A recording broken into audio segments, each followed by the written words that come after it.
दोस्तों, मैं आपको सुनाने जा रहा हूं अपनी मंडली की सदस्य रश्मि कुलश्रेष्ठ की लिखी कहानी उम्र के मोड़ पर। रश्मि कुलश्रेष्ठ अलीगढ़ में पैदा हुई, दिल्ली में रहती हैं और एक न्यूज चैनल में काम करती हैं। आइए सुनते हैं उनकी लिखी कहानी। दिन को अगर जिंदगी माना जाए तो शाम उसका सबसे हसीन हिस्सा होती होगी, है ना? जब तीखी धूप कांधों पर सर रखे सुस्ता रही हो और रात की ठंडक माथे पर बोसा कर ले। ये सुकून का वक्त होता है, थकी फूली सांसों को सुस्ता लेने का मौका। मेरी जिंदगी की शाम करीब ही थी। अगले महीने 47 का हो जाऊंगा, फिर 48 और धीरे धीरे 50 का। उम्र अपनी निशानियां मुझे देने लगी थी।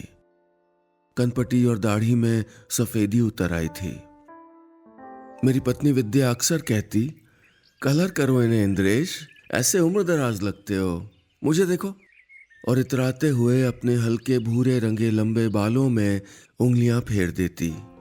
मैं हर बार की तरह उसकी बात टाल जाता।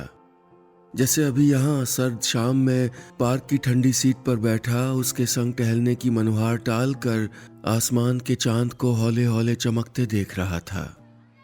पार्क में कुछ फुटबॉल खेलते लड़कों के अलावा सिर्फ हम दोनों ही थे। ये मौसम भी नहीं था और हमारी उम्र भी नहीं कि पार्क में यूं एकदम परेड की जाए। ऐसी शामें तो चाय की चुस्कियों के साथ गजलें सुनने या ब्लैक एंड व्हाइट फिल्में देखने वाली होती हैं। लेकिन विद्या को कौन समझाए। चलो ना इंद्रेश, देखो कितना मजा आ रहा है घास पे चलने में। वो अब की मेरे सामने रुक गई। मैं उसके नंगे सांवले पांव देखने लगा। जगह जगह घास के तिनके और मिट्टी चिपकी थी। ये पहन लो यार, ठंड लग जाएगी, मैंने पास में रखी उसकी चप्पलें सरका कर कहा। मैं नहीं पहन रही, कहकर उसने शॉल कंधे से सरकाया और मेरे बगल में बैठ गई। सांस हल्की फूल रही थी उसकी। थक गई ना तुम, अब घर चलो, कहकर मैं हौले हौले उसकी पीठ सहलाने लगा। वो मेरे कंधे पर सर टिकाकर कंगन पर उंगलियां फेरने लगी।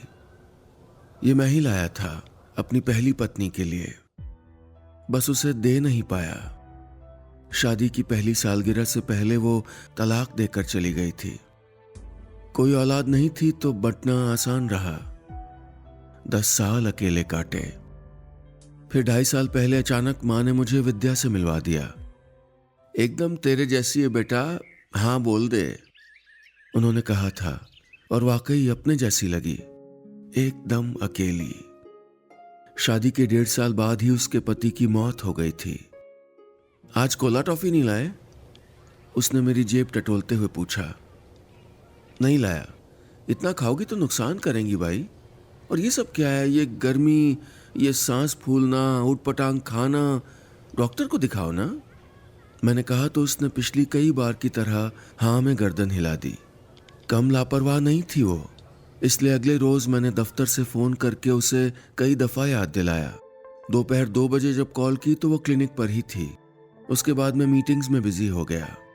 बीच में मैसेज करके पूछा था डॉक्टर ने क्या कहा, तो कोई घंटे भर बाद जवाब आया, ऑल ओके। तसल्ली हुई थी मुझे ये देखकर, और उससे भी ज्यादा शाम को उसे मुस्कुराते हुए रसोई में चाय बनाते देखकर। मैंने खाली टिफिन सिंक में डालते हुए पूछा, क्या बोला डॉक्टर ने? वो गैस की लौ मध्यम करके मेरी ओर घूमी और जरा जरा झेपते हुए बोली, डॉक्टर ने कहा कि आई एम प्रेग्नेंट। व्हाट? मुझे झटका लगा, समझ नहीं आया कि हैरान हूं या खुशी मना लूं। वो एक शब्द का सवाल नहीं था, उसमें कई छोटे छोटे सवाल दानों की तरह चिपके थे कि ये अचानक कैसे हो गया। हमने रोका था ये सब होना, ये तय था कि इस उम्र में बच्चे की जिम्मेदारी नहीं लाएंगे, फिर अब कैसे और क्यों? जरूरी था क्या ये? विद्या मुझे देखते हुए मुस्कुरा रही थी। मैं खींचने लगा। वो मेरी उंगलियों में अपनी उंगलियां फंसाते हुए बोली, ऐसे ही हैरान मैं भी हुई थी, बिल्कुल तुम्हारी तरह। फिर थोड़ी देर बाद दोबारा चीजें सोची, उसका होना महसूस किया, तब एक लहर यहाँ नाभि से सीने तक दौड़ी। उसने पेट से सीने तक उंगली फेरते हुए कहा, जानते हो चंद्रेश, वो मेरी लाइफ का सबसे ब्यूटीफुल मोमेंट था। कहते हुए मैंने गैस बंद की और चाय कप में पलटने लगा। वो एकटक मेरा चेहरा देख रही थी। नॉर्मल रहने की कोशिश में मुझसे चाय छलक गई। उसने स्लैब पोंछते हुए कहा, इजी चंद्रेश, कूल। हम बाहर कमरे में सोफे पर बैठ गए। वो मेरे सामने बैठी थी, एकदम खुश, एकदम सहज, जैसे सब नॉर्मल हो। लेकिन हम नॉर्मल नहीं थे। मैं 47 का, वो 42 की, माँ बाप बनने की आइडियल एज से काफी आगे। क्या सोच रहे हो? उसने कप मेज पर रखते हुए पूछा। मैंने हिचकते हुए कहा, ये ठीक नहीं है। ये उम्र थोड़े होती है माँ बाप बनने की। वो तुम ज्यादा सोचते हो, कहते हुए वो कप रखने चली गई। मेरे लिए ये सोचने वाली बात थी। नहीं था मैं विद्या की तरह जिंदगी को हल्के में लेने वाला इंसान। मुझे फिक्र होती है छोटी छोटी बातों की, और यहां तो एक जिंदगी का सवाल था। दिमाग जीवन के गणित में उलझ रहा था कि जब तक ये बच्चा जन्म लेगा मैं 48 का हो जाऊंगा और विद्या 43 की। बच्चे के साथ हमारी उम्र बढ़ेगी, शरीर थकेगा, और एक थके माता पिता कैसे पालेंगे अपनी औलाद? रात हो रही थी। मैं कल की तरह आज भी बाहर लॉन में खड़ा था। धुंध का एक झरना आसमान से बहता देख रहा था। भीतर से टीवी की तेज आवाजें आ रही थीं। विद्या कोई नाटक देख रही थी और मैं यहाँ अकेला था, जानबूझकर। मैं जब भी अकेला होता हूँ तो बहुत कुछ सोचता हूँ, माँ के बारे में, अपने और विद्या के बारे में। लेकिन आज उस अजन्मे बच्चे के बारे में सोच रहा था। अभी कितना सा होगा वो? शायद 1 या 2 सेंटीमीटर। और इतने से जीव का आना अभी तो रोक सकते थे हम। चंद्रेश, कहाँ हो? मैं विद्या की आवाज से चौंका। वो मुझे ढूंढते हुए बाहर आ चुकी थी। बोली, ठंड लग जाएगी, भीतर चलो। हाँ, तुम चलो, मैंने कहा।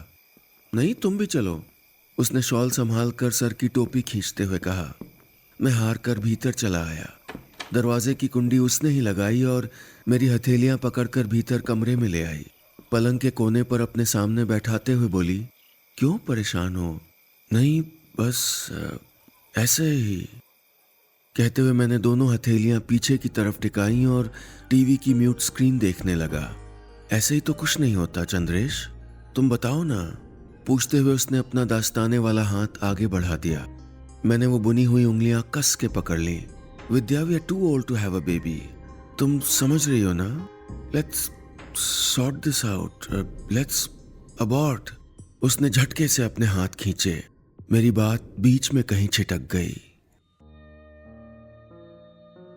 आसान नहीं था मेरे लिए विद्या से इतनी बड़ी बात कहना, और उसके लिए भी मुश्किल रहा होगा उसे सुनना। उसकी थरथराती पुतलियां मेरी आंखों पर टिकी रही थीं देर तक। फिर उसने हौले से भीगी आवाज में कहा था, इतना जोड़ घटाना करना ठीक नहीं है। Live this moment happily. उसकी वो नम आवाज मेरे कानों में रात भर टपकती रही थी। मैं सो नहीं पाया, वो भी जागती रही। उसकी कलाई के वो 2 कड़े खड़कते सुने थे मैंने। कभी सिसकी रोकते हुए देह की थरथराहट अंधेरे में महसूस हुई थी। सुबह जब उसे बाय कहकर दफ्तर के लिए निकला तो सूजी आंखें छुपाई थी उसने। मुझे ऑफिस पहुंचे हुए देर हो गई थी। मैं एक प्रेजेंटेशन तैयार कर रहा था कि एक जूनियर ने पुकारा, सर मिठाई लीजिए। वो हाथ में मिठाई लिए खड़ा था। मैंने लड्डू उठाते हुए पूछा, मिठाई किस खुशी की? जी बिटिया हुई है, उसने मुस्कुरा कर कहा। कॉन्ग्रेचुलेशंस, मैंने कहा और थैंक यू कहकर वो दूसरी डेस्क की ओर मुड़ गया। कोई 30-32 का होगा।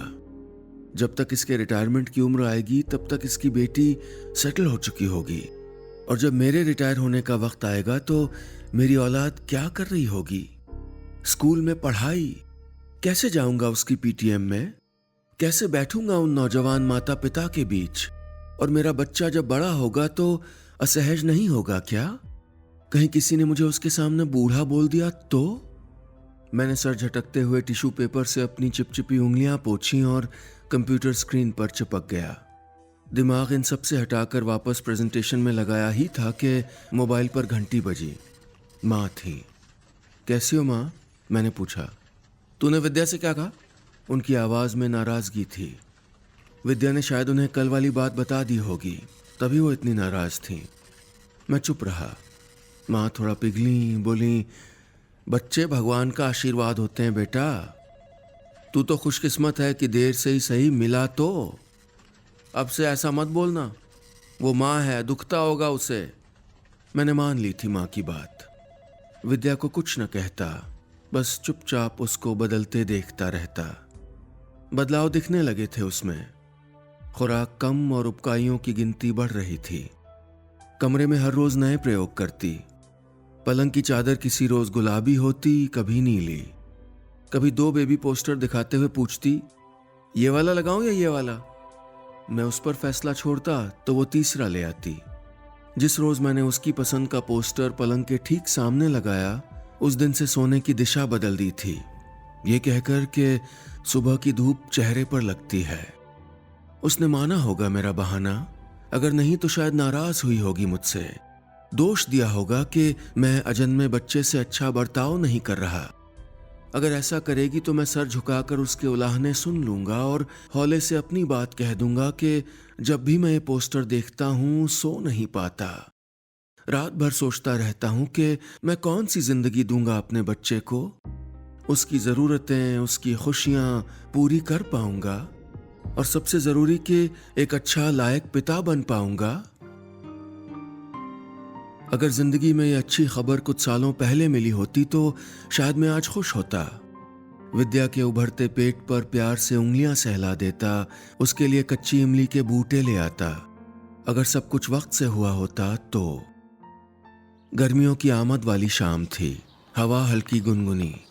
मैं और विद्या पार्क में धीमे धीमे टहल रहे थे। उसने एक हाथ से मेरी बांह थामी थी और दूसरे में पानी की बोतल। ढीले सूट पर पेट तक फैलाकर दुपट्टा ओढ़ा हुआ था। बैठ जाएं, थक गए हूं, उसने कहा। हम पास वाली सीट पर बैठ गए।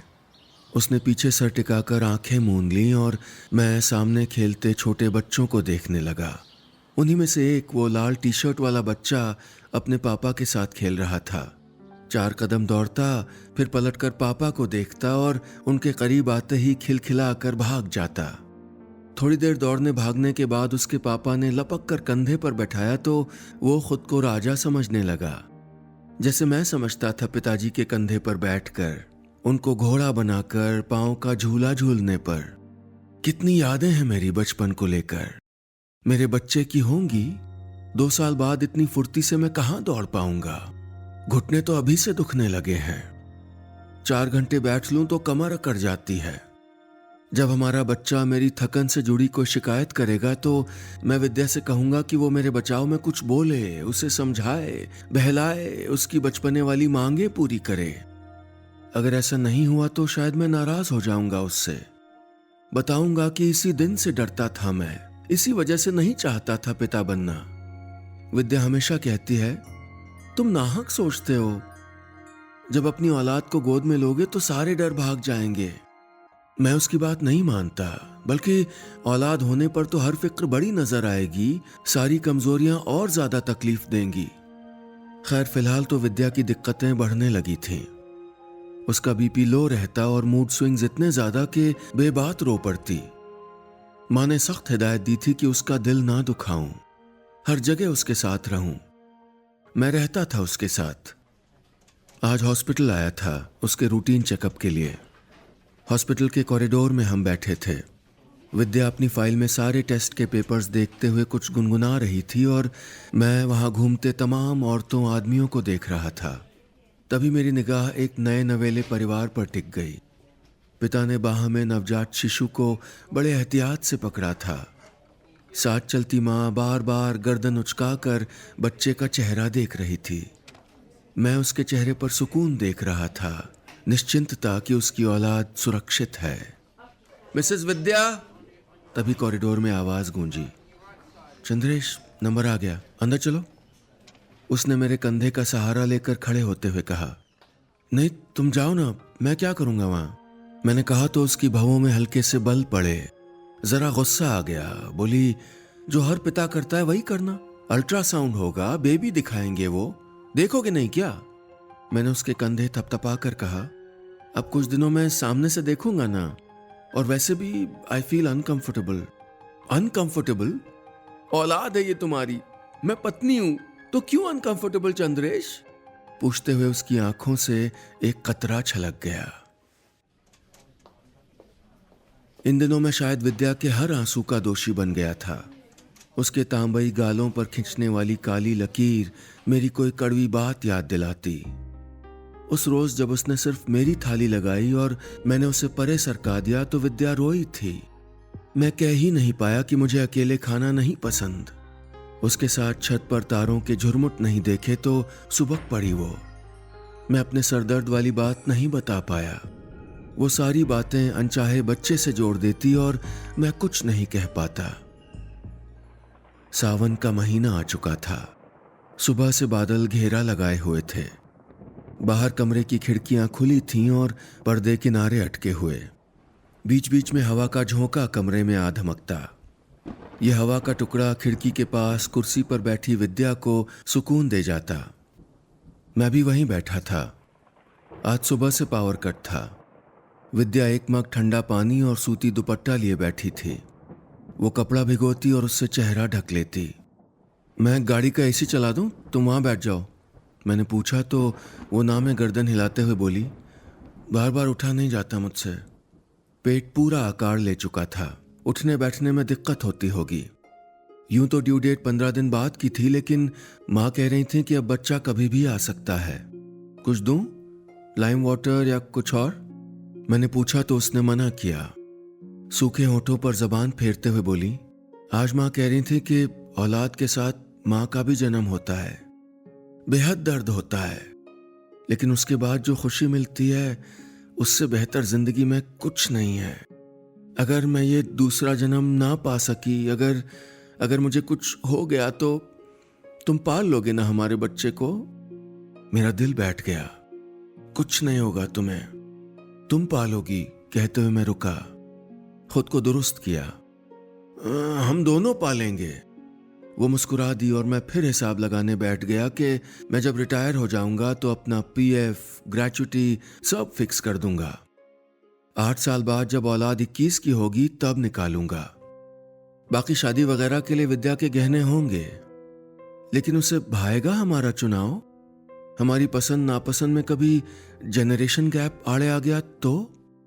रात के 11 बज रहे थे। विद्या सो चुकी थी और मैं महज करवटें बदल रहा था। थोड़ी देर बाद जब लेटे लेटे उबन होने लगी तो उठ गया। कमरे के बाहर गैलरी में टहलने लगा। चंद्रेश! तभी विद्या की आवाज आई। मैंने फौरन भीतर जाकर लाइट जलाई और उसे देखा तो डर गया। उसका चेहरा पीला पड़ गया था, दांतों से होंठ भिंचे हुए थे और मुट्ठियां जितनी तेज से चादर को कस रही थीं, उतनी ही कसकर मेरा डर मेरे दिल को भींच रहा था। कार ड्राइव करते हुए बार बार उसकी तड़प देखता रहा।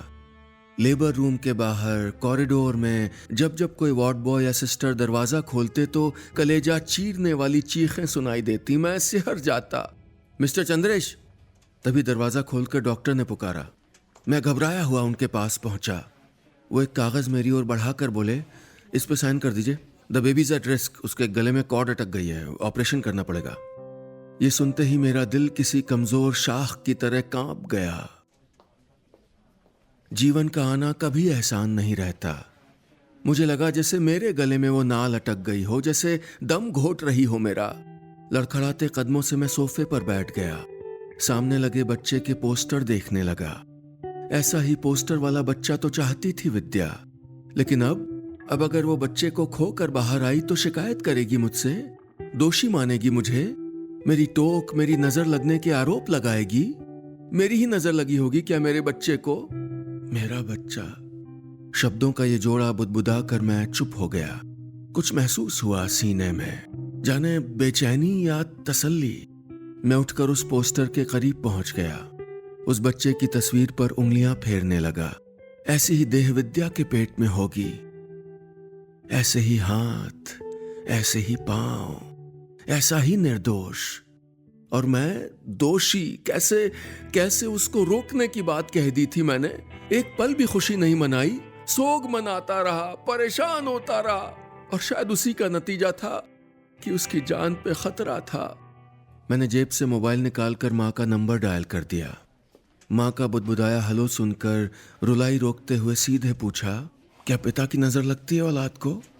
माँ एक पल चुप रही, फिर डरते हुए पूछा, ये क्यों पूछा तूने? चंद्रेश बेटा, क्या हुआ? मैंने सीना थपकाते हुए आंसुओं का हौल नीचे उतारते हुए पूरी बात बताई। तू पागल है, डर मत, तूने भी ऐसे ही डराया था हमें, कहते हुए मां सिसक पड़ी और मेरी आंखें भी छलक गईं। कुछ खोने का डर जब हावी हो तो उसे पाने की चाहत बढ़ती है। मैं भी दिल से चाहता था कि मेरा बच्चा मेरी गोद में खेले, मैं सब कुछ करूंगा उसके लिए, हांफते हुए दौड़ लूंगा, उम्र की बीमारियों से लड़ लूंगा, खुद को तंदुरुस्त रखूंगा कि उसका सहारा बनूं। विद्या कहती है कि औलाद हमें जीने की वजह देती है, और मुझे वो वजह चाहिए थी, मुझे मेरा बच्चा चाहिए था। चंद्रेश जी, तभी उसी दरवाजे से नर्स ने झांक कर पुकारा। मैं ठिठक गया, मुट्ठियां भींच लीं, दिल मजबूत करके खुद को तैयार करने लगा। Congratulations, it's a baby girl, उसने कहा, और मैंने गहरी सांस भरकर पूछा, और विद्या? शी इज एब्सोल्युटली फाइन, कहते हुए वो भीतर चली गई। मैं वहीं खड़ा कांपने लगा, खुशी से बदन थरथरा रहा था। विद्या की मेडिकल रिपोर्ट्स, अल्ट्रासाउंड मैंने सीने से लगा ली। थोड़ी देर बाद विद्या को वार्ड में शिफ्ट कर दिया गया। मैं उसके बेड के ठीक सामने था। विद्या के ठीक बगल में एक चादर में दुबकी लेटी मेरी बच्ची पेट भर रही थी। मैं वहीं जरा दूर खड़ा हो गया, उचक कर उसके माथे पर बिखरे काले छोटे बाल देखने लगा। मैंने उससे निगाहें हटाई तो देखा विद्या मुझे ही देख रही थी। गोदी में लोगे? उसने पूछा। मैंने हाँ कहते हुए उसे गोद में उठा लिया, उसका सर बाह पर टिकाकर हथेली के बिस्तरे में सहेजकर। उसे देखते हुए मेरा सीना पिघलने लगा। उसकी नन्ही उंगलियां, फूली मिची आंखें, कितना प्यारा था ये लम्हा, कितना खूबसूरत। मैंने हौले से उसका नाजुक तलवा चूमते हुए कहा, ये मुझ पर गई है ना? विद्या सर हिलाते हुए बोली, बस सफेद दाढ़ी नहीं है। मैं हंस पड़ा। मेरी बच्ची, मेरे दिल का टुकड़ा, जरा कुनमुनाते हुए होंठ तिरछे करके मुस्कुरा दी, एकदम अपनी मां की तरह। बस इतनी सी थी ये कहानी।